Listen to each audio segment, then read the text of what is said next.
Bayangkan, di era AI dan media sosial ini tiba-tiba muncul sosok legendaris dari masa lalu. Siapa sangka, Jayabaya, Raja Agung Kediri, abad ke-12, pernah meramalkan akan munculnya Ksatria Piningit. Satrio Piningit alias Ratu Adil. Dalam kisahnya, Satrio Piningit adalah penguasa adil yang datang di masa sulit Nusantara. Masyarakat Jawa kuno meyakini ia memiliki kesaktian dan pengetahuan jauh melebihi zamannya. Dengan kata lain, Satrio Piningit adalah sosok pamungkas yang seolah-olah dari masa depan muncul untuk memimpin dan menyelamatkan negeri. Menariknya, ramalan Jayabaya bahkan menyebut kedatangannya terjadi di tengah kekacauan sosial, bencana alam, dan kejatuhan raja besar yang ditakuti. Bayangkan situasi sekarang, pandemi global, krisis ekonomi, konflik dunia. Adakah celah bagi legenda ini muncul di zaman teknologi seperti sekarang?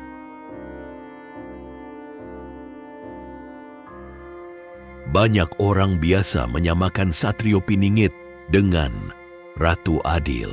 Menurut naskah kuno Jayabaya, Ratu Adil adalah pemimpin yang menepati janjinya kepada rakyat membawa keadilan dan kemakmuran pada masa sengsara.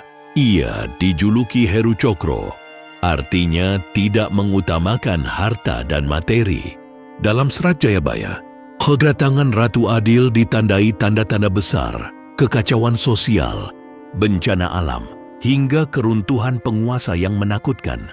Misalnya, Jayabaya meramalkan warga akan ditindas selama berabad-abad oleh Raja Putih, penjajah Eropa, dan Raja Kuning, Jepang. Sebelum akhirnya Ratu Adil muncul, semua itu tampaknya seperti mitos, tapi tetap bikin merinding. Lalu, bagaimana dengan sifat Ratu Adil? Naskah Primbon menyebut ia bertombak. Trisula Weda, simbol ilmu, pengetahuan yang dibawanya. Artinya, sosok ini selain sakti juga cerdas dan bijak. Jadi pertanyaannya, apakah ramalan ini hanya cerita lama? Atau ada penyelamat tersembunyi yang siap bangkit?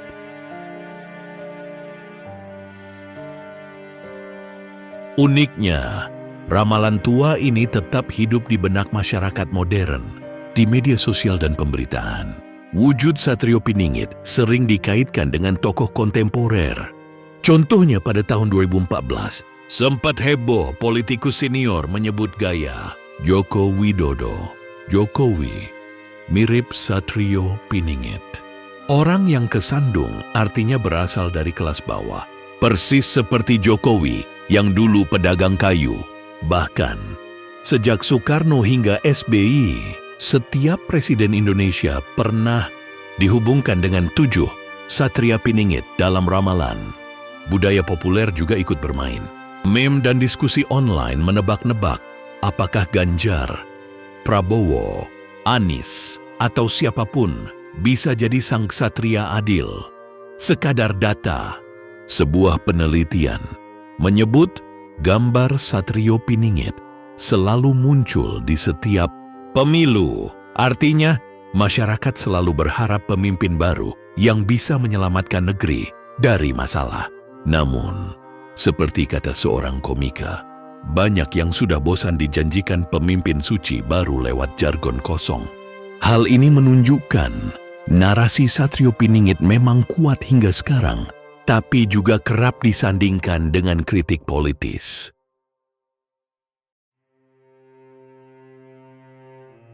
Lalu, apa hubungan mitos kuno ini dengan era teknologi kita?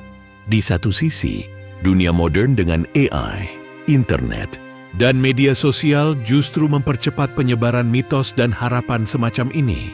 Literasi digital anak muda Indonesia tinggi. Misalnya survei BBC 2024 menunjukkan 33% usia 16 sampai 24 tahun punya kemampuan digital tinggi. Artinya, berita misteri bisa viral dalam hitungan detik. Kita bisa membayangkan, kalau dulu Satrio Piningit hanya dongeng lisan, sekarang bisa jadi topik trending di YouTube atau Twitter. Namun, ada sisi seramnya juga. Menurut analisis saat ini, Kita sedang memasuki era tekno-feudalism, pola kekuasaan baru di mana data dan algoritma mengendalikan segalanya. Penulis modern bahkan menyebut Satrio Piningit telah berevolusi, tidak lagi sekadar pahlawan politik, tapi sosok arsitek kerajaan digital yang menguasai informasi lewat teknologi. Gimana maksudnya? Misalnya, perusahaan raksasa internet kini seperti raja baru. Mereka punya jalur data, telco, cloud, yang seolah pintu gerbang ekonomi digital kita. Jika kekuasaan seperti itu terpusat, banyak orang mulai berharap ada penyelamat baru, sama seperti Jayabaya meramal di masa kita. Tetap butuh keadilan.